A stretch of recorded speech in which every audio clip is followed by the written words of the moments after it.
Mag-aalauna ng hapon sa Riyadh, Saudi Arabia, dumating si Pangulong Ferdinand Marcos Jr. kasama ang delegasyon ng Pilipinas na dadalo sa ASEAN Gulf Cooperation Council meeting. Pagkababa ng eroplano, agad na dumiretso ang Pangulo sa roundtable meeting kasama ang top business leaders ng Saudi Arabia. Nagpahayag ng malaking interes ang Saudi business leaders sa pangunguna ng Minister of Investment sa estado ng ekonomiya ng Pilipinas at maging sa Maharlika Investment Fund.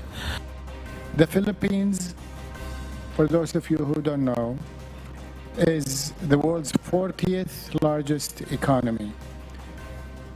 Not a small economy by any means. However, its potential is much higher. Aabot sa 120 million US dollars o mahigit 6 na bilyong piso ang nilagdaang kasunduan sa pagitan ng Pilipinas at Arab business groups. Inaasahang lilika ito ng libu-libong trabaho para sa mga Pilipino. With an estimated value of over 120 million US dollars, the agreements that will be signed today are set to benefit more than 15,000 Filipinos in training and employment opportunities across a wide range of professions in the construction industry. Ngayong araw, haharap naman si Pangulong Marcos sa Filipino community sa Saudi. Sa datos ng DFA, aabot sa 700,000 na mga Pilipino ang nasa Saudi Arabia.